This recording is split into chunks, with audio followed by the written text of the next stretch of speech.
Bismillahirrahmanirrahim. Assalamualaikum warahmatullahi wabarakatuh. Okay, so welcome back to my channel Astroka Studio. So hari ni saya nak share pandangan saya sikit lah tentang sekarang isu yang sedang hangat diperkatakan lah, iaitu isu di antara Ustaz Abid Liu dan juga Nuri. Okay, so dalam isu ni sebenarnya saya ingin melihat mudarat yang lebih besar. So kalau saya tak nak kata saya sokong mana-mana, sebab kedua-duanya adalah ikon kebajikan, kedua-duanya adalah ikon yang anak muda suka.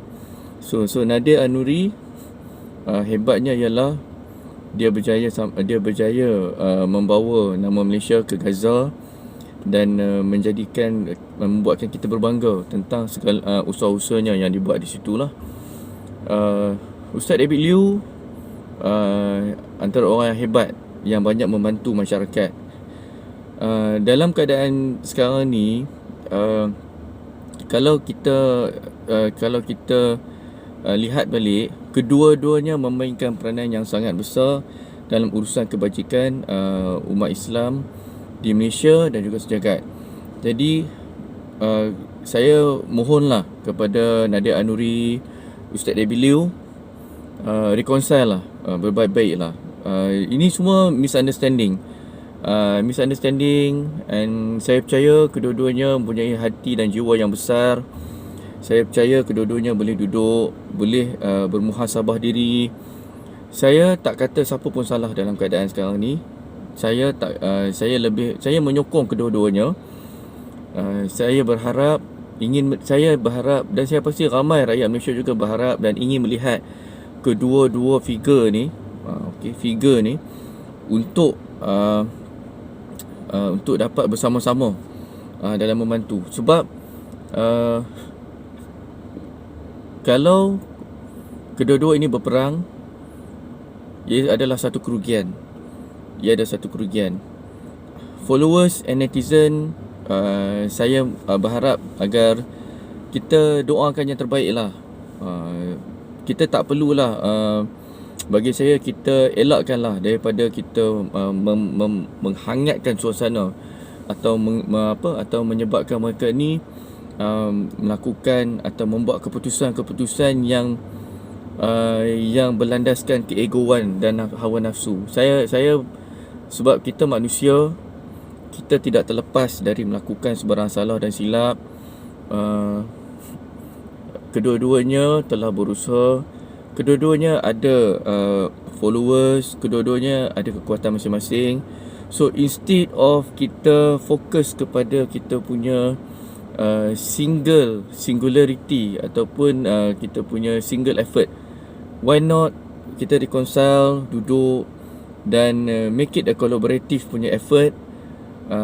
Dan saya mengambil daripada ibrah surah Al-Hujurat ayat 10, yang maksudnya lebih kurang bermaksud, apabila kamu melihat dua saudara mukmin, di kalangan orang mukmin ini sedang bertelingkah atau sedang berselisih, maka berbantulah mereka untuk berbaik-baik dan perbaikilah hubungan mereka.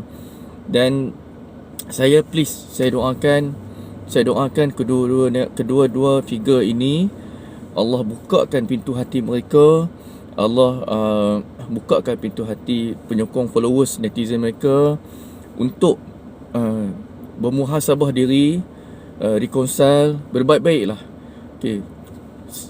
Setiap manusia ada saat akan diuji, dan ini mungkin bukan saja ujian kepada Ustaz Abid Liu dan juga Nadir An-Nuri, tapi ini adalah ujian buat kita rakyat Malaysia untuk melihat diri kita kembali, bermuhasabah diri kita kembali. Setiap titik peluh ataupun setiap usaha kebaikan, amal ibadah, bersedekah yang kita lakukan adalah disebabkan kerana Allah Ta'ala ataupun tidak. Jika kerana Allah Ta'ala, kembalilah kita kepada Al-Quran, kembalilah kita kepada hadis, dan berpeganglah kita kembali kepada tali Allah. Bersatulah kita kerana Islam. Macam apa yang penting, biarkan kedua-dua ini meneruskan usaha mereka untuk membantu orang Islam. Jika ada yang salah yang mereka lakukan, kita doakan agar mereka dilembutkan hati oleh Allah Ta'ala supaya memohon keampunan daripada Allah Ta'ala, supaya kita memohon keampunan daripada Allah Ta'ala dan mengambil iktibar daripada kejadian ini. Sebab the main point ialah Gaza, kita nak bantu orang Islam, the Palestinian di Gaza, itu yang penting. Dan insya-Allah semoga Allah memberi dorongan, bimbingan, panduan dan hidayah kepada dua figure ini, Ustaz David Liew dan Nadia Anuri, dan juga kepada kita. Jom kita sama-sama berganding bahu dan beristiqamah dalam membantu Gaza dan rakyatnya, kerana setiap umat Islam yang mencintai Rasulullah sallallahu alaihi wasallam pasti akan berusaha untuk membebaskan Gaza, membebaskan Baitul Maqdis, yang paling penting Masjidil Al-Aqsa yang sedang dirobek dan dirobohkan oleh sedikit demi sedikit oleh puak-puak kufar Jahannam. Dan saya berharap, ayuh kembalilah kita ke landasan Allah Subhanahu Wa Taala, ke landasan Islam, demi kerana Islam. So Ustaz David Liew, Nadia Anuri, I'm with you. InsyaAllah saya percaya seluruh rakyat Malaysia bersama dengan anda. Teruskan usaha anda untuk demi kebaikan, demi Islam, demi agama, demi bangsa dan negara. Assalamualaikum, ila liqa.